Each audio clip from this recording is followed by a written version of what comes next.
Olá, pessoal! Sejam muito bem-vindos a mais um Medical Cast, o nosso podcast sobre novidades da saúde. Eu sou Thales Bretas, médico dermatologista, mestre em ciências médicas e estou realizando um projeto que eu idealizei por muito tempo para trazer aqui para você um conhecimento médico que pode e deve estar acessível para todo mundo, com uma linguagem um pouquinho mais descomplicada. Com o apoio de Profilo na produção, eu consegui finalmente desengavetar esse projeto e botar ele na ação. Antes de começar, eu gostaria de lembrar que as informações compartilhadas nesse podcast são apenas para fins educacionais e não substituem uma consulta médica individualizada. Consulte um profissional de saúde qualificado para obter um diagnóstico preciso e um plano de tratamento adequado ao que você estiver sentindo. Vocês estão preparados para explorar algumas das últimas descobertas que estão mudando o rumo da medicina? Então vamos lá começar. A moda perigosa do remédio para TDAH.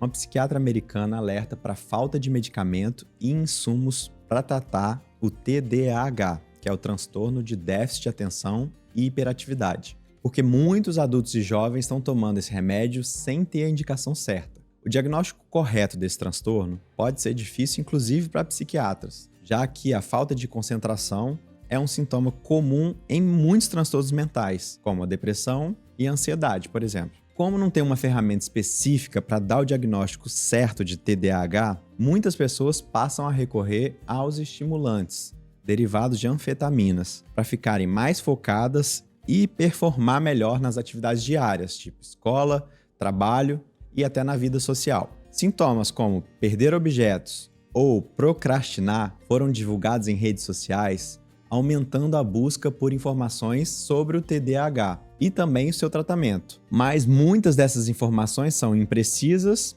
ou parciais. Esse boom de informações na internet pode ter gerado uma ansiedade relacionada à saúde depois de pesquisar na internet. Quem aí que nunca procrastinou um trabalho sem necessariamente sofrer de TDAH? O mais importante é perceber isso, a frequência desses sintomas e o quanto eles incomodam no seu dia a dia e te impedem de desempenhar suas tarefas rotineiras, tipo estudar, trabalhar ou socializar com seus amigos e sua família. Então, se você, um familiar ou um amigo sofrem com esses sintomas, procure um profissional capacitado para conduzir seu caso. Não tome remédios que deram certo para os outros ou que você viu na internet, porque eles podem piorar os seus sintomas e gerar dependência. Você pode sentir, por exemplo, que você precisa desse doping para funcionar bem e se concentrar, enquanto talvez outras medidas mais saudáveis possam funcionar melhor e por mais tempo para você. Pílula do dia seguinte é mais eficaz se tomada com um anti-inflamatório. Um estudo publicado no The Lancet mostra que as mulheres que tomaram um anti-inflamatório junto com a pílula do dia seguinte tiveram mais sucesso em não ficar grávidas após uma relação sexual desprotegida. A eficácia do levonorgestrel, que é uma das pílulas do dia seguinte mais usadas no mundo, é relatada como sendo em torno de 95% se for tomada até 24 horas após uma relação desprotegida. Nesse estudo, mulheres que tomaram essa pílula junto com piroxicam, que é um anti-inflamatório usado para dor e artrite, por exemplo, tiveram eficácia aumentada para 99,8%. Nesse mesmo estudo, as mulheres que tomaram placebo, que é um remédio sem o ativo, ao invés do anti-inflamatório, tiveram 98% de chance de não engravidar. Mas não se anime tanto. Antes de sair tomando piroxicam junto com a pílula do dia seguinte, é preciso conduzir mais estudos que reforcem esse adicional de proteção. Além disso, a pílula do dia seguinte pode até ser eficaz para evitar uma gravidez indesejada, mas ela não previne e nem trata DSTs, que são as doenças sexualmente transmissíveis que podem vir de uma relação sem uso do preservativo. Então se ligue, que a camisinha ainda é a forma mais eficaz de evitar o combo indesejado de uma relação sexual sem proteção.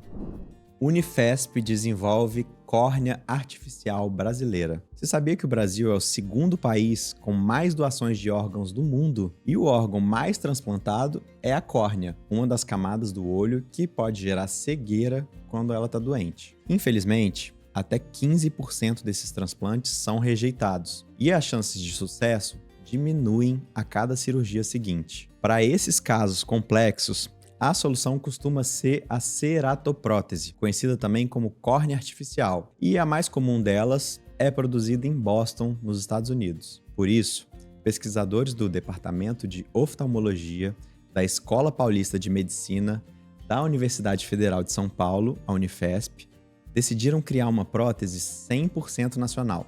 Ela é composta de material biocompatível e ela tem um custo reduzido em comparação às importadas. É indicada para pessoas com histórico de múltiplas rejeições ao transplante ou nos casos com grande chance de rejeição, como por exemplo nas queimaduras químicas ou em infecções como o vírus do herpes. Ela é encaixada na córnea doada que vai ser implantada no paciente.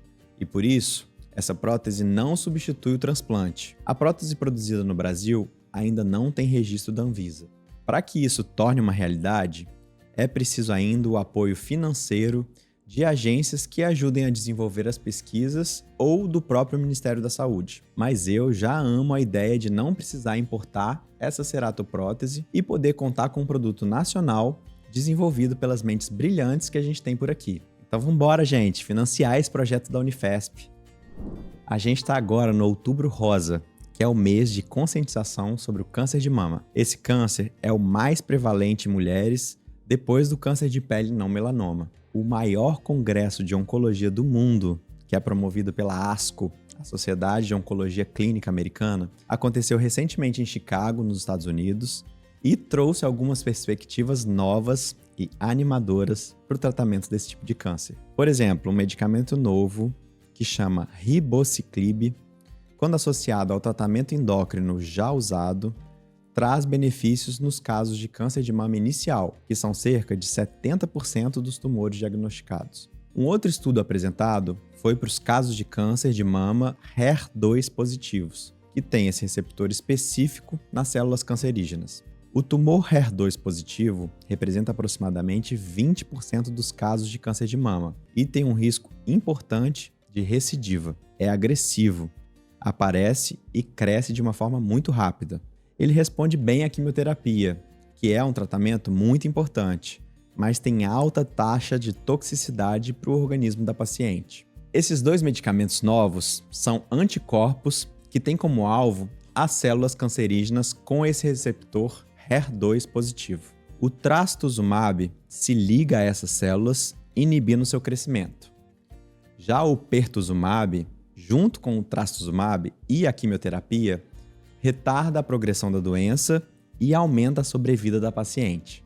Esses estudos mais complexos são só para exemplificar o quanto a medicina avança para tratar esses tipos de câncer tão prevalente nas mulheres. Mas eu aqui aproveito para lembrar do autoexame e da importância do acompanhamento ginecológico anual para todas as mulheres, principalmente aquelas que têm história de câncer de mama na família. Se cuide, se ame, se toque e dê um toque nas amigas e nos familiares, porque o diagnóstico precoce é muito importante para o resultado do tratamento. Ultimamente, por causa do aquecimento global e vários fenômenos climáticos, estamos vivendo ondas de calor como nunca, quebrando recorde de temperatura e trazendo riscos à saúde de muitas pessoas, principalmente grupos mais vulneráveis, como os idosos e as crianças pequenas. Você sabe o que acontece no nosso corpo quando a gente é exposto a altas temperaturas? Vamos comigo entender. Como o corpo humano tem uma temperatura sempre estável entre 35 e 37 graus, para manter as atividades metabólicas normais, quando a gente é exposto a altas temperaturas, nosso organismo tem algumas reações. A primeira delas é a vasodilatação, ou seja, nossos vasos sanguíneos mais próximos da pele se dilatam para que haja maior troca de calor do sangue com a pele. Com isso, podemos ter quedas de pressão, tontura, sonolência e mal-estar. Essa troca de calor na pele se dá muito através da sudorese. O suor, quando sai e evapora, resfria o nosso corpo através de fenômenos físicos. Se a gente sua muito, perde muito líquido e eletrólitos, o que pode terminar com a desidratação se não tiver um aumento proporcional da ingesta de água e líquidos claros. Os idosos têm um mecanismo de sede muitas vezes alterado e são mais propensos à desidratação, assim também como as crianças, que, como são menores, têm uma menor reserva de líquidos e sofrem mais rápido com a perda do pouco que têm. Existem alguns sinais de desidratação, então fique atento com cãibras,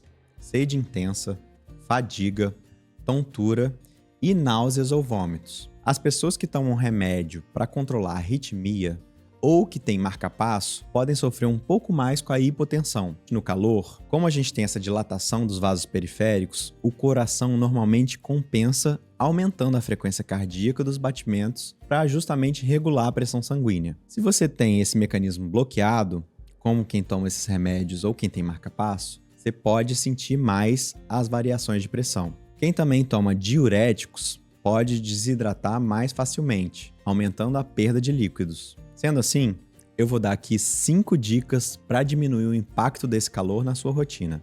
A primeira delas é manter sua casa fresca, abrindo as janelas à noite para ela resfriar e usando, quando possível, ventilador e ar-condicionado, sempre tentando manter a temperatura abaixo de 32 graus. A segunda é para evitar o calor intenso, entre 10 da manhã e 4 da tarde. Nesse período, procure sempre sombra, locais frescos com ar-condicionado, tipo prédios públicos, e não faça atividades físicas muito intensas. Em terceiro lugar, tome banhos frios.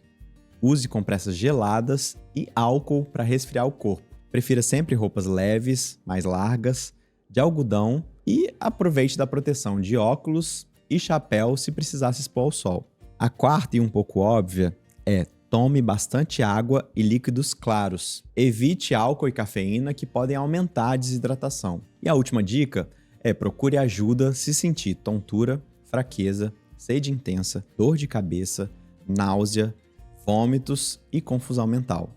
E também ajude o outro se perceber que ele está diferente. Cheque sempre vizinhos, idosos que morem sozinhos e crianças. Se perceber algo estranho, leve a pessoa para um local fresco, deite essa pessoa, eleve as pernas e inicie o resfriamento externo com compressas frias. Não dê nenhum remédio sem a recomendação médica. E eu não posso terminar sem esquecer de pedir o principal: cuide do seu lixo e da emissão de gás carbônico, que vem principalmente da queima de combustíveis fósseis como a gasolina e o diesel. Esse aquecimento global tem acontecido principalmente pela nossa falta de consciência com o meio ambiente. Prefira, por exemplo, a bicicleta a um carro quando a distância for curta. E procure veículos de energia não poluente, como os elétricos ou os movidos a etanol, que é uma tecnologia desenvolvida no Brasil e que compensa a combustão com o plantio da cana-de-açúcar, porque essa cana é uma planta que transforma justamente o gás carbônico em oxigênio. Seja um ativista ambiental. Cuide do nosso planeta. Antes de encerrar, eu queria agradecer muito a Profilo, que me ajudou a realizar esse projeto, e todos os nossos ouvintes pelo apoio ao MedicalCast. Se você tiver alguma sugestão ou pergunta, por favor, entre em contato conosco através das nossas redes sociais. Eu vou adorar ouvir vocês e compartilhar mais conhecimento. Não esqueça de deixar seu like, se inscrever no nosso canal e divulgar para seus amigos e para sua família. Não fique por fora das novidades de uns assuntos mais importantes da atualidade. Com saúde não dá para brincar. É sempre bom se atualizar. Beijos e até o próximo episódio.